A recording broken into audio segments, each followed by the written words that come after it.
Alright, so this is chapter 2, and this is how to prove your work with geometry.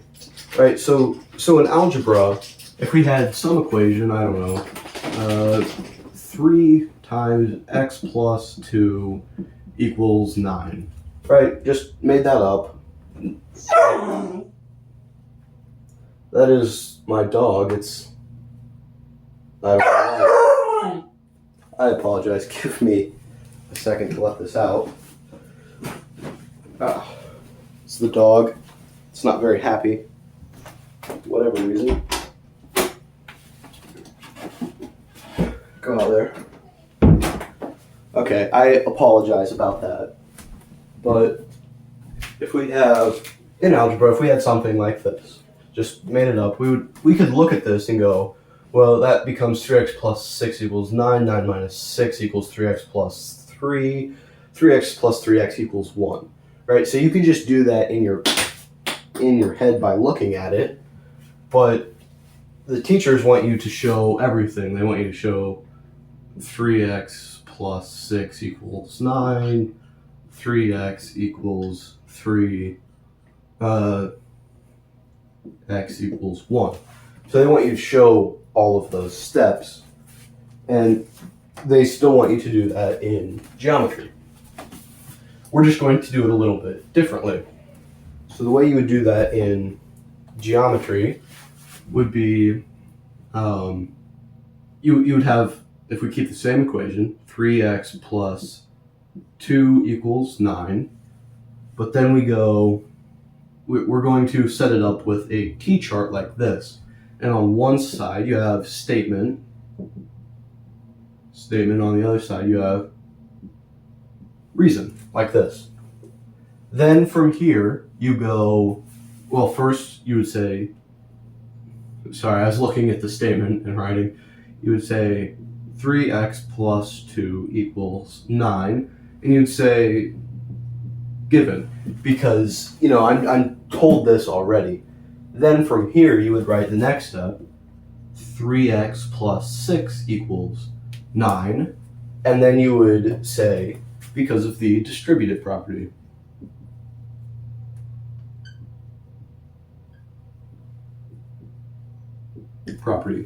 Like that. Then from here, you would say 3x equals 3, because subtract 6,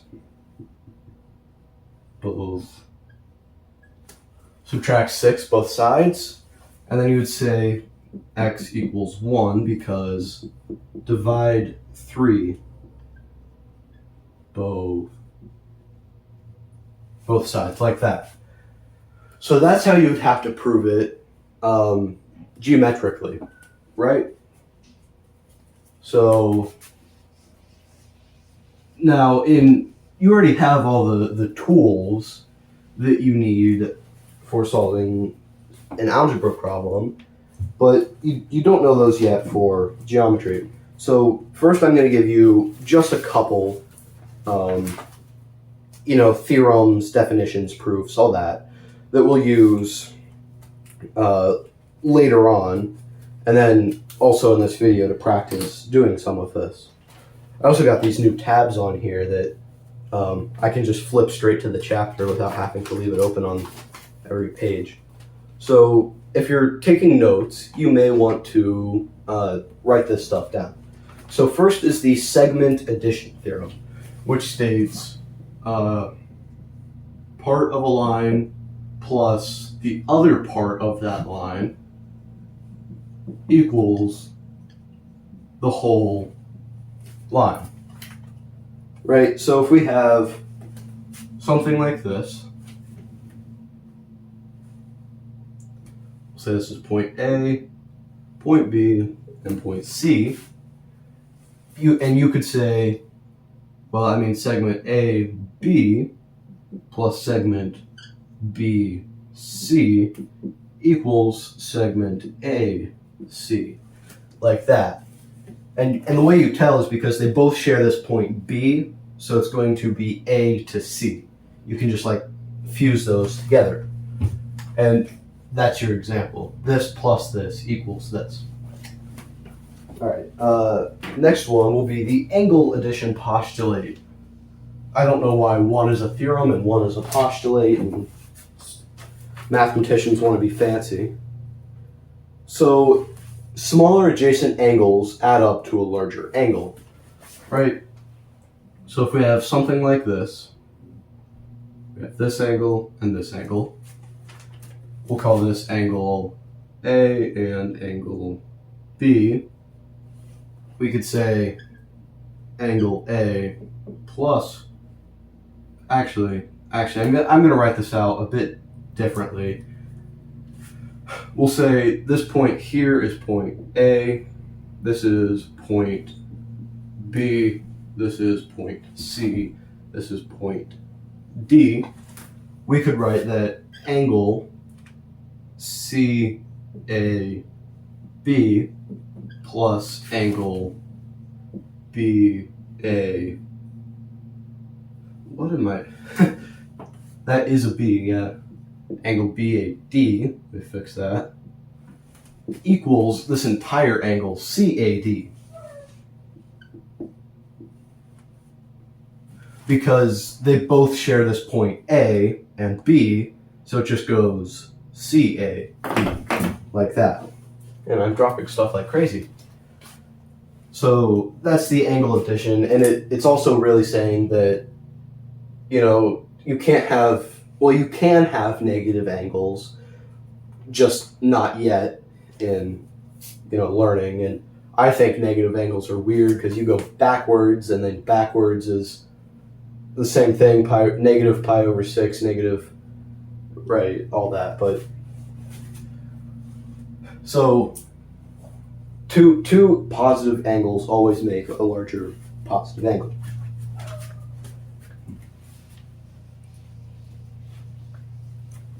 All right, next, this one's really important for really all the other chapters. We'll use this one. The definition of a midpoint. And a midpoint is a point on a segment that cuts it into two congruent pieces. So what that means is if we have this point, like if we have this segment here, segment A, B, right? And if we're told that segment or point C is the midpoint of AB, I know that's not directly in the middle. This is larger than this, but I can't draw perfectly. But if this is the midpoint, then we know that these are going to be congruent. Yeah, so this is directly in the middle of the segment. Which, it sounds mundane, but it's really important to know that. Angle bisector. This is another really important one. So, an angle bisector is a ray that cuts an angle into two congruent angles. So if we have this angle here, right, and this ray comes out of the middle like this, and it doesn't have to be a ray, it just usually is a ray, then we know that these angles are going to be congruent, right? So this, and then if we go back to the angle addition postulate, this angle plus this angle will equal this angle. But these are also the same angle split in half. So if this were, I don't know, that looks 120-ish, then each of these angles would be 60.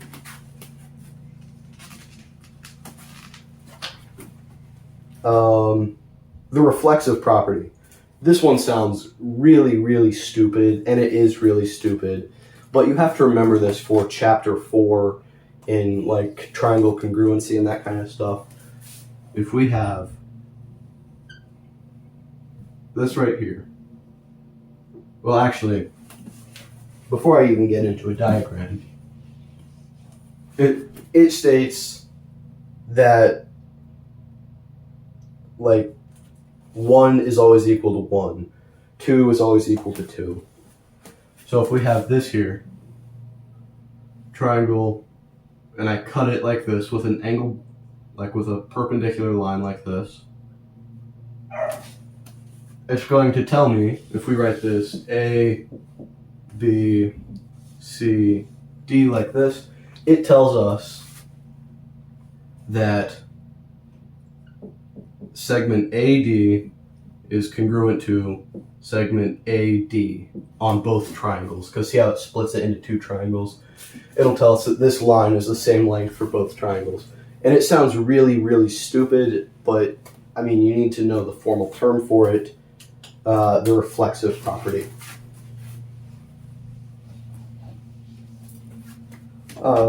Next, the symmetric. Nerd.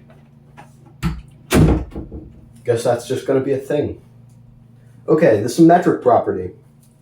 Again, this one sounds really stupid, but it's like the commutative where 2 plus 3 equals 3 plus 2, or 6 times 5 equals 5 times 6.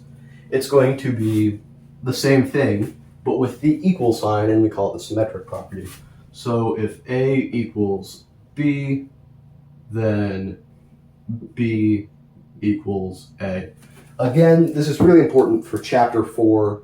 I mean, this is going to come up a lot, but it sounds really stupid to have to tell you, because you already know that.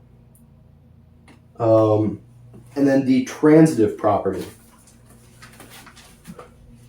This one, comes up often in riddles and things, but again, it's a really stupid, fancy name for something pretty simple. So the transitive property says if A, B, let's just say if A equals B and B equals C, then A equals C, like that. This is going to be important for, everywhere. You'll see these last three fancy names for easy topics pop up quite a bit. So now that we have that out of the way, let's get to proving some things. So first we'll work on the segment addition postulate, right? So I already told you what the two-column proof is with the statement reason. So let's say I have this line here, like this, and we have A, B, C. So if we know that B is the midpoint, I don't know if that's one word or if there's hyphen between them, but I don't know, it doesn't matter. If B is the midpoint of segment AC, prove that 2AB equals AC. So, this sounds silly because you know that this is equal to this, but we have to prove that with all the stuff I just told you before. So let me write over here our T-chart like this with statement. Oh, I apologize. I also forgot to say at the beginning of this kind of stuff here will be used more in honors geometry than in regular geometry, but if you are in regular geometry, you still need to learn it. You just don't go as in depth as honors geometry will. So first, the good thing to do is to always write down your given. So you would write down B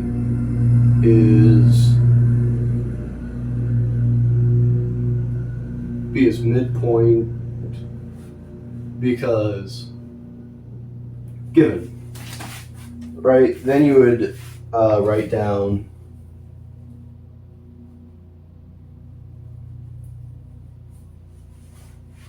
then you would go, well, AB plus AB is congruent to BC,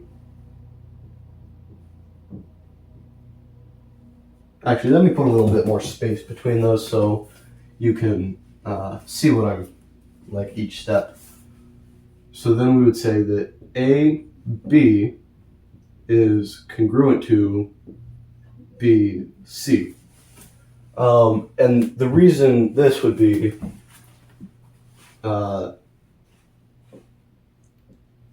definition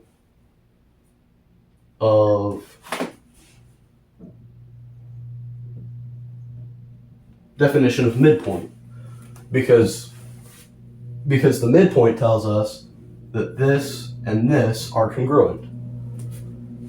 So then from there,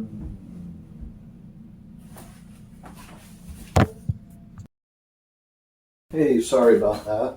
I'm back now. So we just went over the definition of a midpoint and how AB and BC are going to be congruent. And we're trying to prove that 2AB equals AC. So what we could do here is say that AB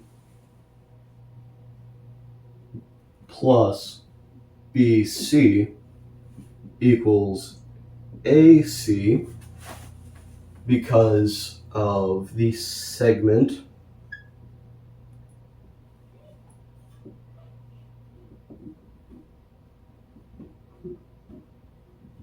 addition theorem. Again, that said that part plus part equals whole.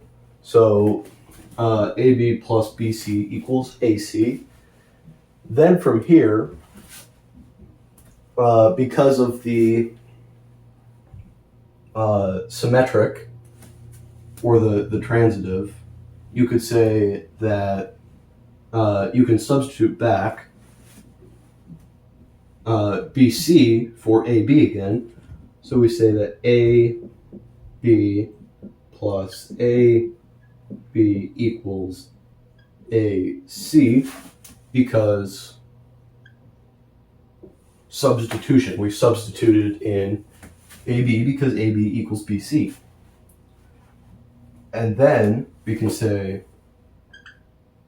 2AB, just 2AB, equals AC because simplify. So we just simplified that down. And that's what we're trying to prove. And I don't know if your teacher will want you to do this. Some teachers want you to put QED, quidus demonstrandum, which is Latin for and that which was to be demonstrated when you finish proving something. So there we go. We just proved something very simple in a bunch of complicated steps. Like that. So let's move on to the next one.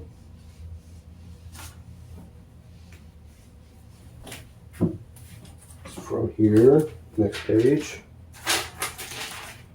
Chapter 2, Logic and Proofs.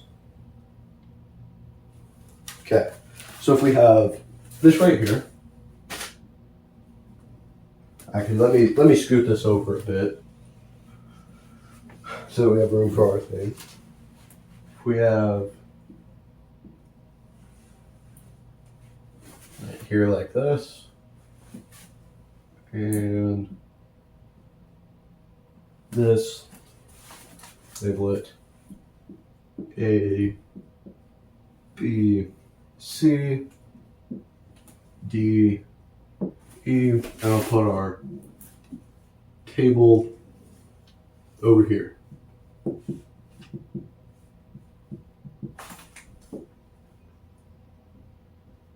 Reason like that.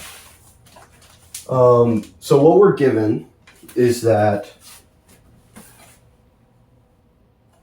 I'll just write it here. Go here. In this box, we are told AB is congruent to DB and that BC is congruent to BE. So we're trying to prove that AC is congruent to DE. Like that. So if you want to try this one on your own, try to write this out. Prove that AC is congruent to DE. So give you time, pause the video, do that.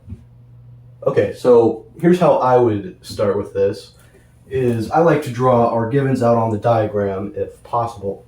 So we know that AB is congruent to DB. So this is AB, this is DB. Those are going to be congruent. We also know that BC is equal to BE. Huh? Okay, that's all right. So we know that BC, which is this, is congruent to BE. I wrote this backwards when I was writing this out on the proofs, but I already had you pause the video and do it. I'm not going to fix that now. So we know that this is congruent and this is congruent. So from here, we will start by going, we'll start by writing out our givens up here, right? So A, B is congruent to D, B, like this, and B, C is congruent to B, E, like this, because given. Then from there, we want to prove that AB plus BC equals AC, right? So AB plus BC equals AC.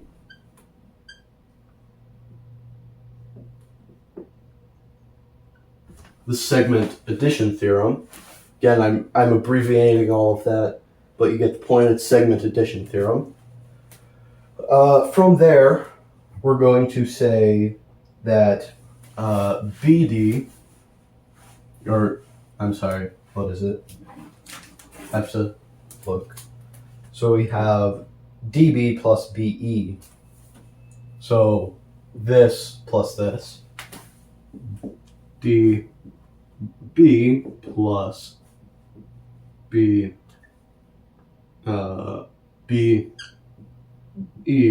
equals D.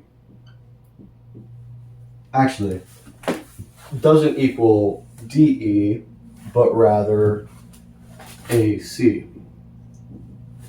Like this, because it does equal DE, but it equals AC because substitution. If we sub in DB for AB, because these are congruent, and we sub in BE for BC, because these are congruent, it's going to give you the same answer. Now, we can also write that DB plus BE, well, can't put a line over the whole thing, equals, not DE, DB plus, no, that's right, BE equals DE, because segment addition theorem, like that. But now, if this is equal to DE and this is equal to AC, then we can say that AC equals, or is congruent to DE, because substitution. like that. So we just sub this out for this, and we get our proof. So that's how you would prove, again, this very simple problem that they are congruent to each other. After this, okay, so that's all I have on chapter 2. I probably should have put more in there, but I wasn't thinking at the time. So, I mean, if you still feel uncomfortable with this whole concept, I would, go online. They have some good practice problems online for this kind of thing. But that's all I have. Next, in chapter 3, we will be doing parallel lines cut by a transversal. So that'll be review again. All right, chapter 3.